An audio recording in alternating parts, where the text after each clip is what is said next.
আমার বাড়িগুলোতে আমি এসি ব্যবহার না করার জন্য যা যা করতে হয় এগুলোর চেষ্টা করছি। গৃহস্থাপত্যের যে আদি যে চালচলন সেটাকে আবার ফিরে আনার চেষ্টা করছি।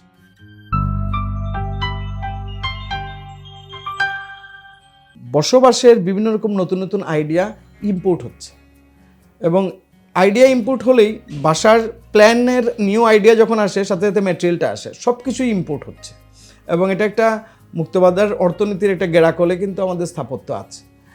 আমি এই জায়গা থেকে বিশ্বাস করি, আমি চেষ্টা করছি যে বাড়ির ভিতরে যে আমরা যে গণ্ডির মধ্যে হাঁটাচলা করি থাকি, এটা তো একটা আর্ট অফ লিভিং। এই যে আমি একটা রুমে থাকবো, তার সাথে বারান্দা থাকবে নাকি কমন বারান্দা থাকবে, ইন্ডিভিজুয়াল বারান্দা আর কমন বারান্দার মধ্যে ডেনাইট ডিফারেন্স। এই দুইটার কারণেই ওই জায়গায় যারা বসবাসকারী তাদের জীবনযাপন প্রক্রিয়া, তাদের আন্তঃসম্পর্ক চেঞ্জ হয়ে যায়। তো এই জায়গাগুলোতে আমি পুরনো দিনের প্ল্যান, পুরনো দিনের বাড়িগুলোকে স্টাডি করার চেষ্টা করি। এখন আমাদের কবিরা যেরকম দেখা গেল যে কুঞ্জ যে শব্দটা, এটা সেই বিদ্যাপতির কাব্যেও আছে, আবার আমাদের করিমের গানেও আছে। করিম তো আর বলছেন না যে কৃষ্ণবেলা রাধার ঝোপে, বলছেন না, বলছেন কুঞ্জে। তার মানে কুঞ্জটা কিন্তু স্মৃতি বেহে বেহে এখনো পর্যন্ত আমাদের মনে রয়ে গেছে। একইভাবে আমি আসলে সেই আর্কিটেকচারাল যে মানুষের যে গৃহস্থাপত্যের যে আদি যে চালচলন সেটাকে আবার ফিরে আনার চেষ্টা করছি। এই যেহেতু আমি একমুখী এক ধরনের চিন্তা করছি, দ্যাট ডাজন্ট মিন যে আমি তাকে যে একেবারেই অবাস্তব কিছু দিচ্ছি।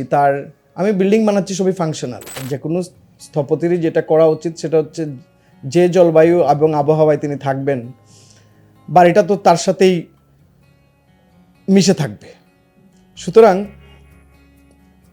বৃষ্টি বাদল, রোদ, শীত গ্রীষ্ম,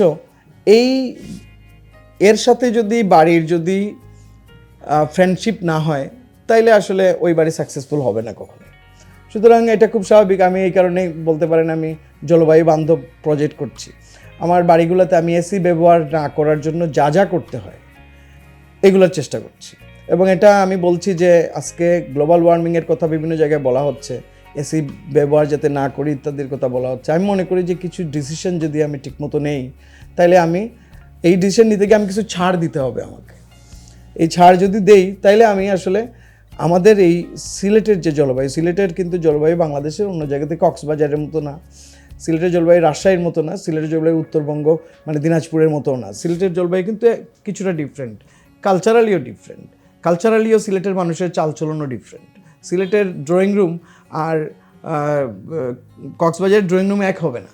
তো আমি আসলে বলতে পারেন যে আমি রিজিওনাল মডার্নিজমের একজন প্র্যাকটিশনার। যদি আমি স্থানীয় সংস্কৃতি, স্থানীয় ইতিহাস এবং এগুলোর চর্চা করতে যাই স্থাপত্যে, তাইলে আসলে দেখা গেছে যে একজন স্থপতি খুব বেশি কাজ পাবেন না। এখানে তার চ্যালেঞ্জের মুখোমুখি হইতে হবে। আমি সেই চ্যালেঞ্জটা নিয়েছি এবং আমি মনে করি যে বাংলাদেশের স্থাপত্যের রূপরেখা যদি নির্মাণ করতে হয় তাহলে কোনো উপায় নেই, আমাদের এই কাজ করে যেতেই হবে। আমাদের স্থাপত্যের যেসব বৈশিষ্ট্য আছে সেগুলোকে এখানে ইমপ্লিমেন্ট করতে হবে। আমাদের কালচারকে এই জায়গায় রেখে দিতে হবে। আমাদের অনেক রকম কিন্তু বাড়ি সাজানোর অনেক রকম আমাদের নিজস্ব ভাবনা আছে। আমরা কি করি, আমাদের বাড়িতে দেখবেন 7 ফিট লেভেল পর্যন্ত জানালা হয়, দরজা হয়, এর উপরের অংশ কিন্তু আমরা ব্যবহার করি না। কিন্তু দেখবেন আমাদের আগের দিনের বাড়ি সবগুলোতেই দেখবেন যে যারা মারা গেছেন তাদেরকে দরজার উপরের অংশে রাখা হয়, নিচের অংশে দেখবেন বর্তমানের ছবি, উপরে অতীতের ছবি। এই যে এটা তো আমাদের কালচার। তো সুতরাং আপনার ইন্টেরিয়র মানে গৃহের অন্তঃসজ্জাতেও কালচার চলে আসবে। তো এইসব জিনিস যদি আমি মাথায় রাখি, আর্কিটেকচারের একটা হয়তো আমাদের দেশীয় একটা রূপরেখা পাওয়া যাবে।